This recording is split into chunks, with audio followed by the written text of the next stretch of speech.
Hi, I wrote a post yesterday on my blog about, or my Tumblr, um, about how I was missing using my personal size planner.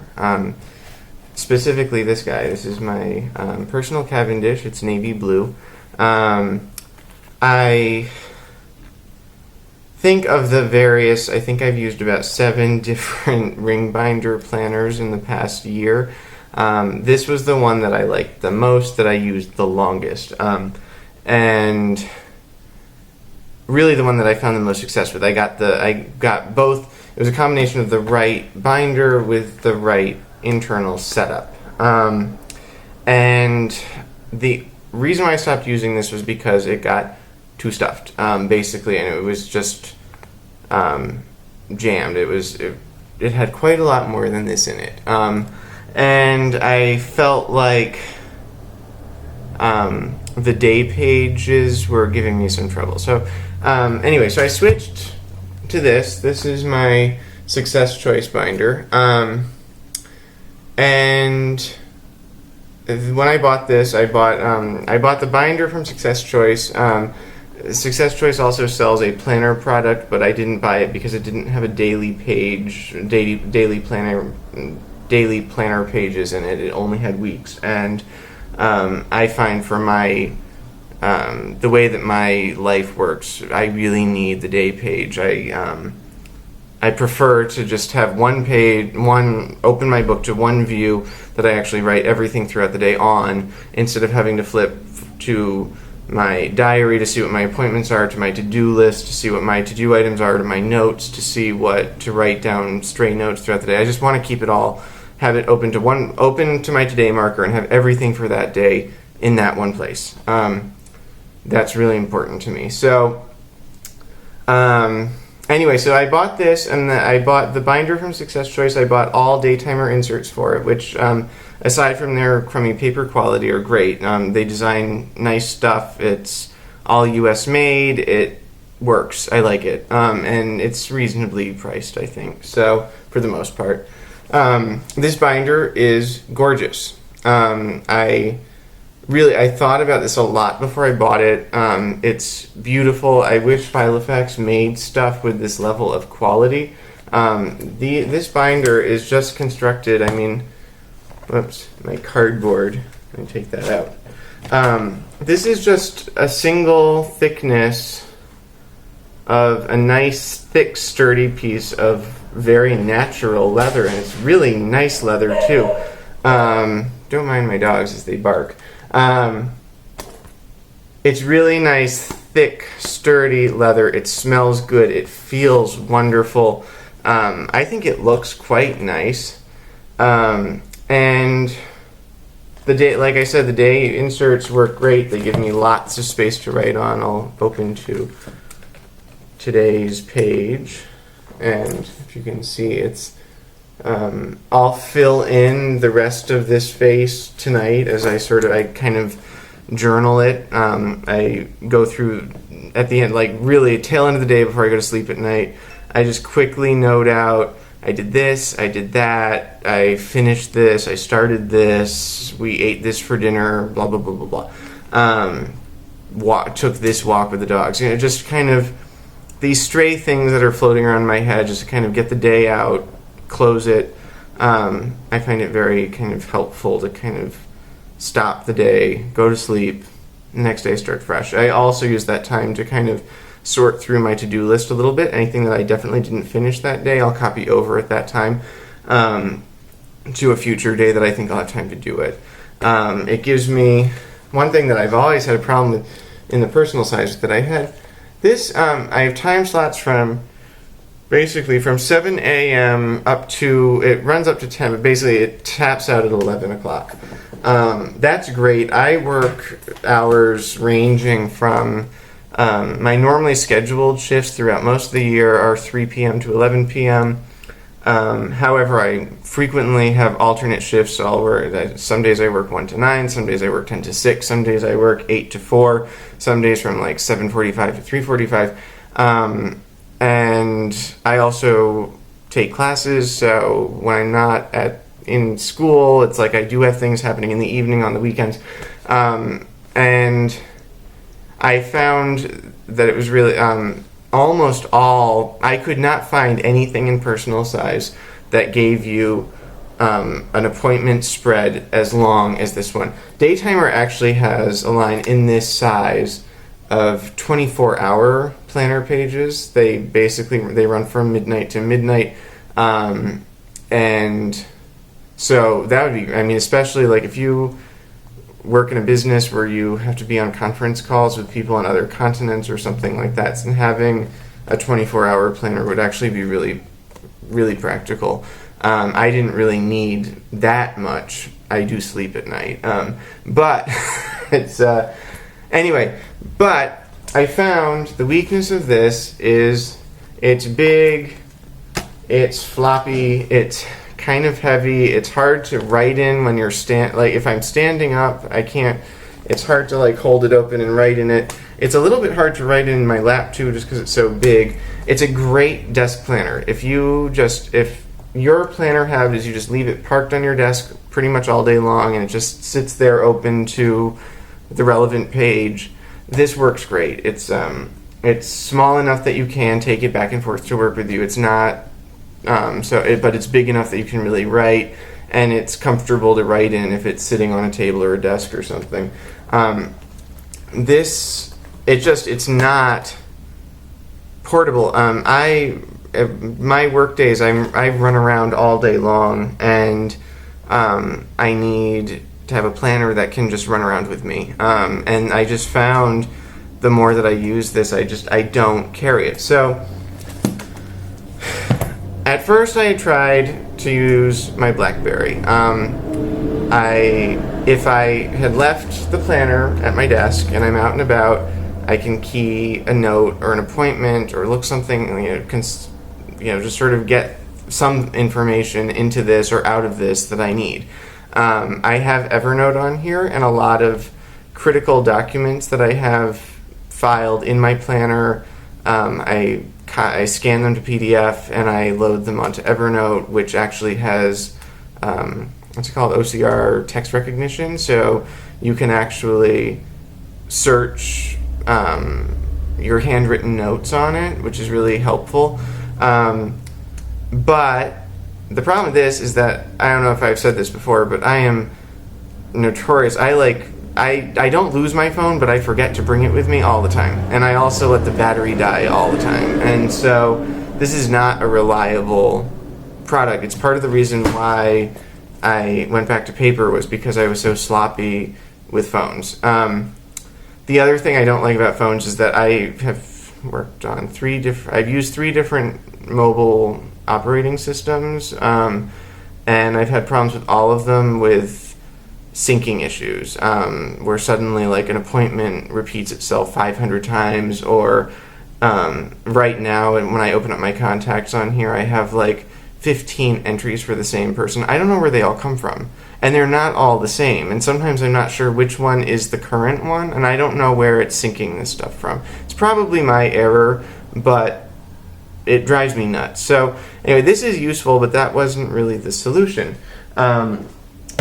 I got recently, and I made some videos on this, I decided to try a mini. And the mini is great because it fits in my pocket. I got just a basic week on 2 pages in here. I just copy my appointments over from my planner into this. Critical deadlines go in here, but not a whole. I don't keep to-do lists in here. I manage to-do lists out of my big planner. This was just appointments. Basic sort of essential contacts are in here. Note pages, cards, cash, pen, pencil. It's very nice, but I realized I'm making my life too complicated. When I used my Cavendish, I had this one book literally did it all. I was running my entire work and personal life out of this book, and I had my comprehensive contacts, I had my comprehensive planning to-do lists, I had project plans, I had my brainstorms, meeting notes, It was all in here. That was part of why it got so bloody thick. The disadvantage to this, aside from the fact that I was getting it overstuffed, was that it's hard to just quickly add things. This planner, because the pages are half of letter size paper, it's really easy to get things into it. You can fold them in half, you can reduce them by down to like 60%, I think I usually do, and then chop them. Or what have you. It's really easy, even just on the fly, just to get something in here. This took a little bit more work. You had to kind of snip parts of the paper off, you had to reduce the text size, stuff like that. Anyway, but what I'm realizing is that I'm coming to the point where I need to choose. Do I want to use this and a little bit of this, or do I want to just use this again? And I'm leaning really heavily towards just using this again. I think that as much as I love the Success Choice binder, as a daily tote everywhere planning tool, it's too big. And I noticed that a lot of people who use A5 size Filofaxes seem to admit that they don't actually carry them with them everywhere. It seems like a lot of, maybe not most, but many people, that's their desk planner, that they have something smaller, a pocket or a personal, that they actually carry with them, because it's sort of acknowledged that this larger size is just too big. So what I'm thinking is I can start using this. I didn't ever take anything out of it, except a few like my cards and stuff came out, but I didn't take any information out. I just copied everything over into the new one. I think it would be pretty easy to swap back into this and start using it again. What I think I will change, though, is that I realized there were a lot of things that I've been keeping in my planner that are work documents, that are things that I definitely want to have easy access to, but they're definitely not things that I need access to when I'm not at work. These are things like sort of project plans. It's like you'll have, sort of all my ideas for a project will be there. I will, print out a Gantt chart and fold it in half and stick it in there so I can like tick things, sort of check our progress on everything. My sort of action steps, the people I need to consult with, talk to about, get the okay about, all of that. I don't need, maybe I need like a sheet in here, but I don't need everything. And so I think, and then there's also sort of the more obscure, the other stuff that goes in here. All of everybody's contact info, all of my colleagues and subordinates' contact information, schedules, stuff like that. It's all stuff I want to have. I want it all in a book so that if I have to go into a meeting or something, I can just grab the book, take it with me. I'm fairly confident that I've got everything I need there. But I don't really need it with me. To sort of make me feel safer about taking that out of my planner, I think I will scan it all and put it all on Evernote so that if I'm like home and I suddenly am like, oh, wait a minute, who's working right now? And I want to check the schedule, I can pull it up. But I'm not going to actually have it taking up space in my planner and have it get too thick again. So this guy will go to the office. I will file all of that stuff in here. I will keep all of my contacts in here. I will keep all of my project plans and notes in here, all of my schedules, all of my phone trees, all of my emergency like procedural information, everything like that. This will sit on my desk. I actually might get rid of my Rolodex and park this where the Rolodex sits so that it'll take that function plus and sort of that like really critical reference information and it'll all be in here and it'll be sorted in a way that I can put my fingers on anything quickly. And like I said, it's like if I'm walking into a meeting or if I have to step away from my desk to go cover a service point or something, I can just take this with me, and if there's anything I need, I can get it out. I can find it. And so kind of a portable filing cabinet, which is sort of what I've been using it as which is part of the thing that I really like about this size, is that I've been able to really use it as just a portable filing cabinet. It's just, this is my desk and a book. But for my basic day planning appointments, to-dos, stuff like that, I can totally go back to using this. Here's June 1st. This was after I stopped using it. This is plenty of space for me to manage my day. And like I said, the time slots only go up to 8 p.m. I would really rather if they went up. I would really rather if these time slots went up to like 11 or midnight, and then move the action list over to this space,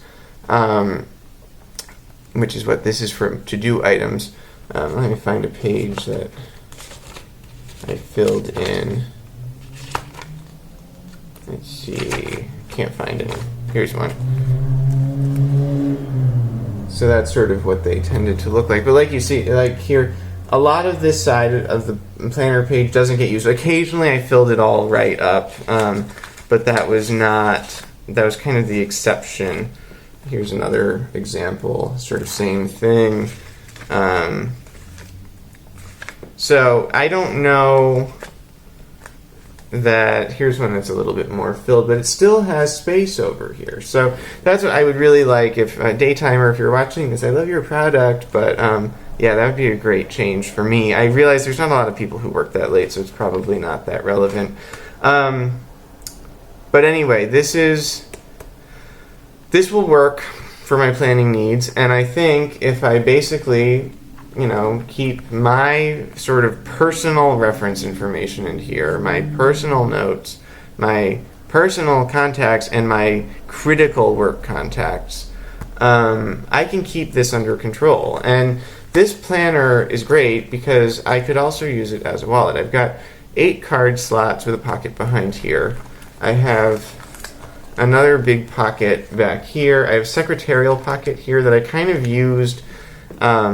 Things I had to drop in the mail would go here. As I was going through my day, if there were stray notes, papers that I had to sort of do something with, it sort of became my getting things done inbox back here. Just could tuck them in the secretarial flap. And then back here it has a zip pocket, which actually is only, I don't know if you can see, no, not really. It's only about like half.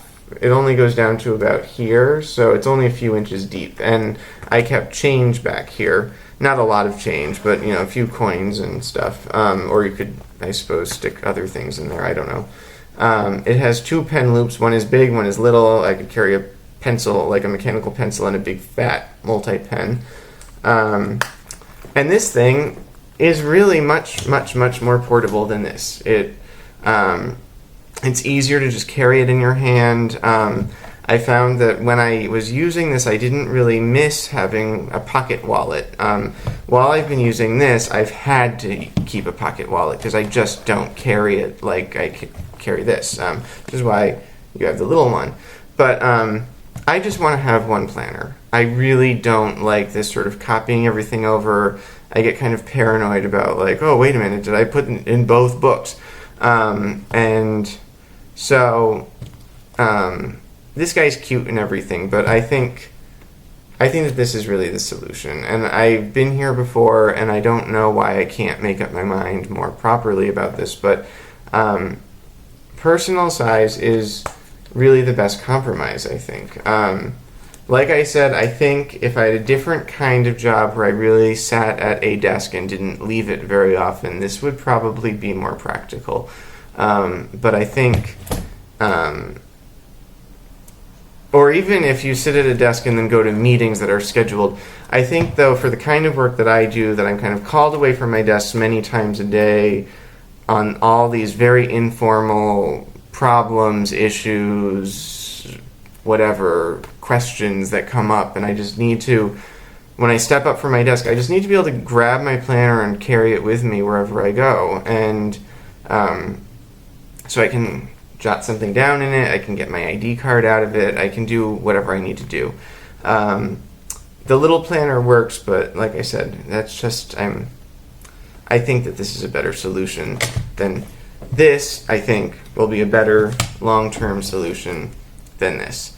And I think that having kind of a reference book sitting on my desk at work is also, it leverages the fact that this is a beautiful binder.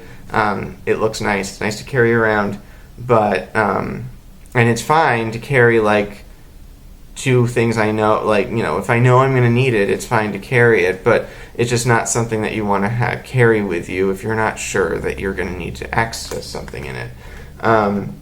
So anyway, that's where I'm thinking. I think I went over I wanted to just talk it out. I find these videos very helpful in sort of helping me figure out what makes sense, sort of where my mind is.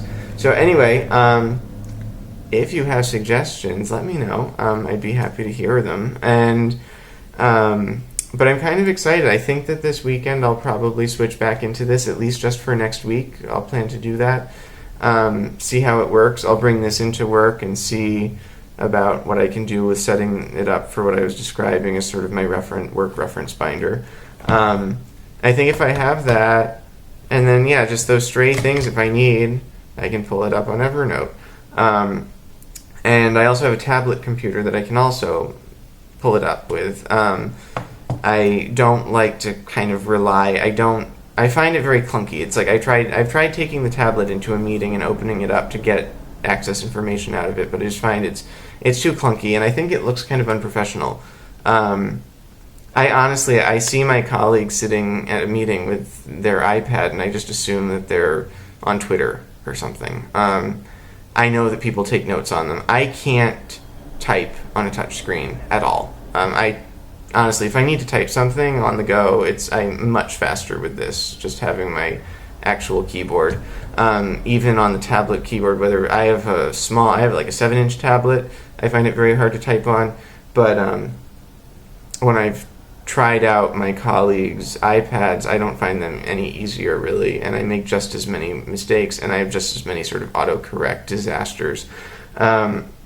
So, anyway, I think I'm always going to be a paper guy, but, I'll use my technology where it's useful. I think that for that reference information that I don't really need, it's never going to be an emergency even if it is an emergency, it's not going to be expected that I'm going to have that with me when I'm not at work. So I can hopefully bring it up on Evernote or Dropbox or wherever I put it, Google Drive maybe. But I don't think anyone's going, it's not going to be the end of the world. No one's going to hold it against me if I don't have access to somebody's phone number off work time. So anyway, that was a long video. I hope it wasn't too boring, but I did want to sort of talk this out. Thanks for watching. Let me know if you have any suggestions, and we'll talk soon.